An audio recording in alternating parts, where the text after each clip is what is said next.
I moved into the apartment on the 3rd floor in late September, right when the city was starting to cool down and the leaves were just beginning to turn. It was one of those old converted buildings with hardwood floors that creaked and radiators that clanked, but I loved it. My own place, finally. No more roommates, no more compromising on whose dishes were whose or whose turn it was to clean the bathroom.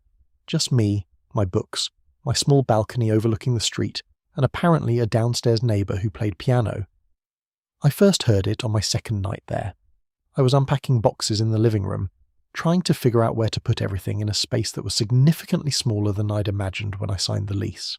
It was around 10 at night, and I was exhausted, covered in dust, seriously questioning my life choices. That's when I heard it. Soft at first, drifting up through the floorboards. Piano music, not recorded music, but actual live piano playing. Someone in the building, probably directly below me, was playing, and they were good. Really good. The melody was haunting, something classical I didn't recognise, and it wrapped around me like a blanket. I stopped what I was doing and just listened, sitting there on my floor surrounded by half-empty boxes and crumpled newspaper. For those few minutes, the stress of moving melted away. When the music stopped, I felt the loss of it immediately, like someone had turned off a light I didn't know I needed. The piano became part of my routine. Every night around 10, sometimes a little earlier, sometimes later, the music would start. Different pieces, different moods, sometimes bright and quick, sometimes slow and melancholy. I started timing my evenings around it, making sure I was home, making sure I was quiet enough to hear every note. I'd lie on my couch in the dark, just listening, wondering about the person playing, what they looked like, why they played every night, whether they knew someone was listening. I didn't meet him until the building's Halloween party. Our landlord, Mrs. Chen, was one of those old-school landlords who actually cared about community, who organised potlucks and holiday gatherings in the building's common room. I almost didn't go. I'm not great at parties, especially ones where I don't know anyone. But I'd been in the building for a month and hadn't really met any neighbours beyond brief nods in the hallway, and I figured I should at least try to be social. The common room was decorated with paper bats and orange string lights, about 20 people milling around with paper plates of food. I grabbed a beer from the cooler and stationed myself near the snack table, doing that thing where you look busy and engaged while actually being completely alone. I was reading the ingredients on a bag of chips, which is truly the saddest thing you can do at a party, when Mrs. Chen grabbed my arm. She was dragging me toward a group near the window, insisting I meet some people. That's how I ended up face to face with Cassian. He was tall, taller than me by a few inches, with dark curly hair that looked like he'd been running his hands through it, and these incredibly expressive brown eyes. He wore a green flannel shirt with the sleeves rolled up, and when he smiled at me, really smiled, I felt something shift in my chest. Not a dramatic thing, not love at first sight or anything ridiculous like that. Just a small recognition, like my body knew something my brain hadn't figured out yet. We shook hands. His grip was warm and firm. Mrs. Chen introduced him as the second-floor tenant, the one who'd been here for 3 years, the one who played piano, my piano player. I must have looked surprised because he laughed, this soft, slightly self-conscious laugh, and said he hoped he wasn't too loud, that he tried to keep it reasonable but sometimes lost track of time. I told him no, not at all, that I actually really enjoyed it, that it had become the best part of my day. I said it without thinking, and then immediately felt my face get hot because that sounded way too intense for a first conversation with a stranger. But Cassian just looked pleased, genuinely pleased, and said that made him happy to hear, that he'd been worried the new tenant upstairs might complain. We ended up talking for the rest of the party, not about anything deep or meaningful, just normal stuff. Where we worked, what brought us to the city, our favourite places in the neighbourhood. He was a music teacher at a local middle school, which explained the piano skills. He'd moved here from Portland after graduating, wanted a change of scenery, ended up falling in love with the city. He asked what I did, and I told him about my graphic design job, how I mostly worked from home, how I was still adjusting to the freelance lifestyle. The conversation was easy in a way conversations rarely are for me. I usually have to work at small talk, have to consciously think about what to say next, but with Cassian it just flowed. We laughed at the same things. We had similar opinions about the best coffee shop on the block. When he talked, he used his hands a lot, gesturing to emphasize points, and I found myself watching his hands, the long fingers, imagining them moving across piano keys. At some point someone suggested karaoke, Someone had brought a machine, and people were getting drunk enough to think it was a good idea. I groaned internally because I hate karaoke, hate being the centre of attention like that, but everyone was cheering and pulling people up to sing. Cassian leaned over and said we should do a duet, that it would be less terrifying together. And maybe it was the beer, or maybe it was the way he was looking at me, hopeful and a little playful, but I said yes.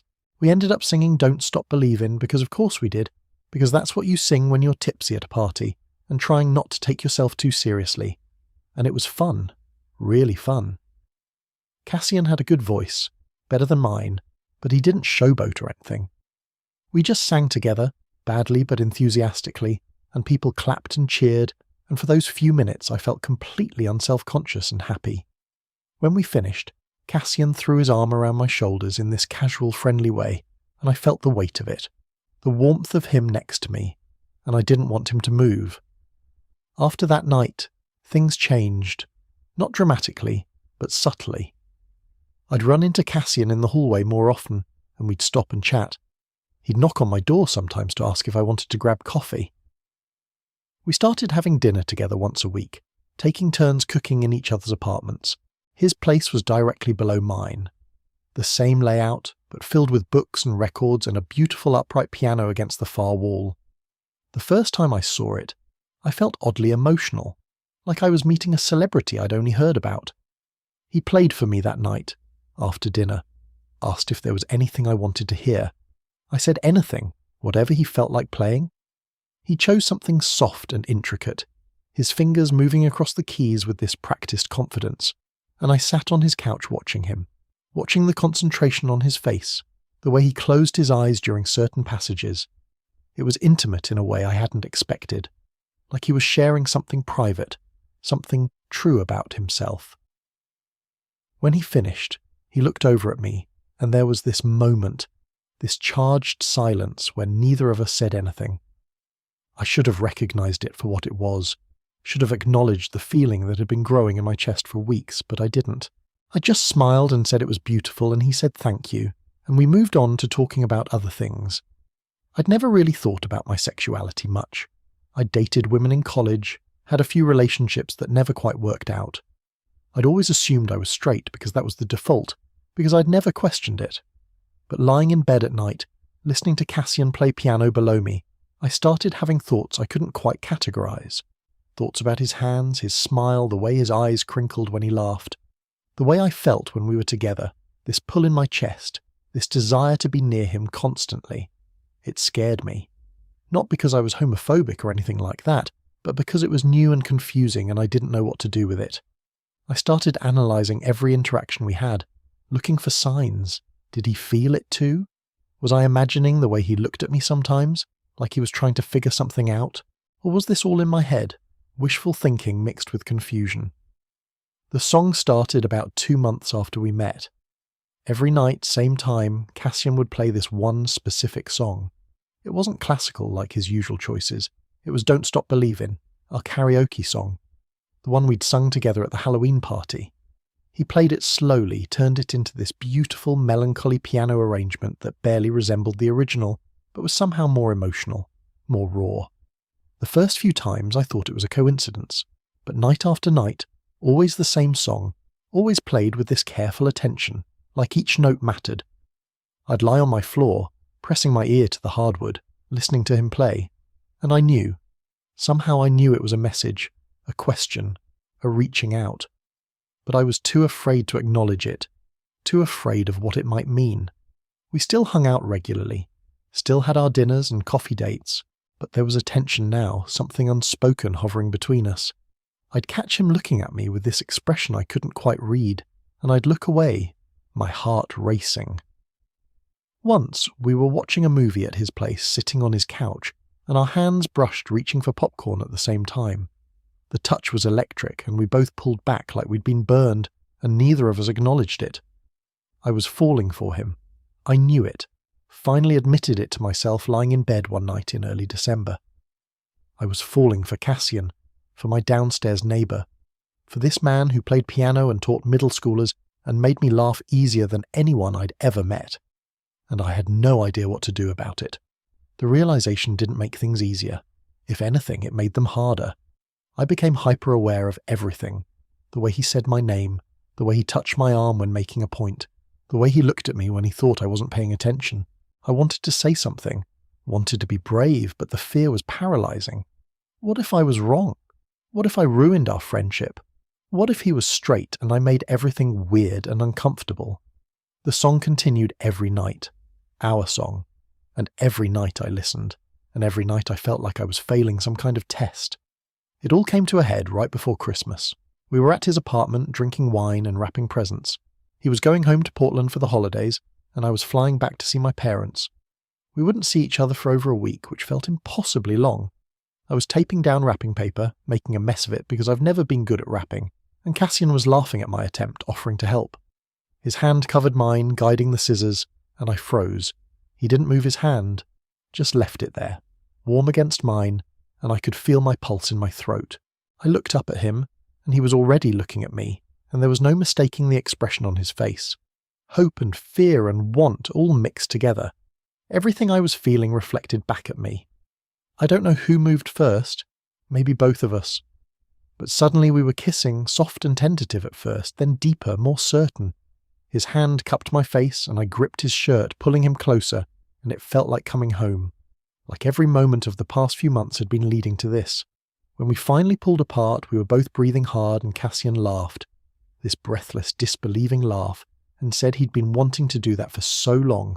Me too, I told him. God, me too. We talked for hours that night. About when we'd first realized, about the fear and confusion, about the song. He admitted he'd been playing it every night hoping I'd understand, hoping I'd say something, but also terrified that I would. I told him about lying on my floor listening, about slowly realizing what I was feeling, about being too scared to act on it. We laughed about how ridiculous we'd both been, dancing around each other for months. That night, after he kissed me goodnight at his door, after I climbed the stairs back to my apartment, I lay in bed waiting. And right on schedule, at 10 o'clock, the piano started. But this time, it wasn't Don't Stop Believin'. It was something new, something I didn't recognize, something bright and hopeful and joyful. I listened with a smile on my face, my heart full, knowing that everything had changed. Knowing that the person playing was mine, and I was his, and the music would continue, night after night, a soundtrack to whatever came next. That was 6 months ago. Cassian still plays every night, and I still listen, but now sometimes I'm downstairs with him, sitting on the piano bench beside him, watching his hands move across the keys. Sometimes he teaches me simple songs, guiding my fingers, patient when I mess up. Sometimes we just sit together in comfortable silence, his head on my shoulder, my hand in his. We still live in separate apartments, though we've talked about maybe changing that eventually. For now, I like the rhythm we've found, the independence of our own spaces, the joy of choosing to be together. I like falling asleep in his bed sometimes and waking up to coffee he's already made. I like him coming upstairs in the evening, letting himself in with the key I gave him, settling onto my couch like he belongs there, which he does. My parents know now. His parents knew before mine, apparently suspected for a while before he even met me. Coming out to my family was terrifying and easier than I expected all at once. They asked questions, wanted to understand, but mostly they just wanted me to be happy. And I am. Happier than I've ever been. Sometimes I think about that first night, unpacking boxes and hearing piano music drift up through the floor. How lonely I felt. How uncertain about my new life in this new place. I couldn't have imagined then where it would lead. Couldn't have imagined Cassian, this person who has become the centre of my world. Couldn't have imagined discovering this part of myself, this capacity to love someone in a way I never knew I could. Last week we went back to another building party, Mrs. Chen's summer barbecue. People asked us to do karaoke again, and we did, the same song. But this time Cassian held my hand while we sang, and when we finished he kissed me in front of everyone, casual and easy and right. No one cared. Or if they did, they didn't say anything. It was just us together, singing badly and not caring, and I felt so grateful for the strange series of coincidences that led me here. Tonight I'm at his place, and he's playing something new he's been working on. He won't tell me what it is yet, says it's a surprise, but I can tell from the way he's playing that it's important. His brow is furrowed in concentration, his fingers dancing across the keys with practiced precision. I'm sitting on the couch watching him, drinking tea, feeling that familiar warmth in my chest that I now recognize as love. Simple, uncomplicated love. When he finishes, he turns to me with this shy smile and says he wrote it for me. For us. It's our song, he says, a new one that's just ours. And then he plays it again, and it's beautiful, achingly beautiful, full of all the things we've been to each other and all the things we're still becoming. I listen with tears in my eyes, overwhelmed by the gift of it, the intimacy of having something created just for me. Later, lying in his bed with his arm around me, I think about music and connection and the strange ways we find each other. How a simple song, a silly karaoke performance at a building party, became the thread that pulled us together. How his nightly piano playing became the soundtrack to my falling in love. How sometimes the things we're looking for are right below us, one floor down, waiting for us to be brave enough to reach for them. The radiator clanks, the familiar sound of the old building settling in for the night. Outside, the city hums with its constant noise. But here, in this small apartment with this person I love, everything is quiet and still and exactly right. Cassian's breathing has evened out and I know he's asleep. I lie awake a little longer, not ready to let go of this day yet, wanting to hold on to this feeling of contentment and belonging. Tomorrow we'll wake up and make breakfast together. He'll go to work teaching kids about music, and I'll sit at my computer designing logos and websites. We'll text throughout the day. Nothing important, just small check-ins and inside jokes. And tomorrow night, around 10 o'clock, I'll hear the piano start up, and I'll know that everything that matters is right here, in this building, in this life we're building together one day at a time. The music will play, and I'll listen, and I'll be home.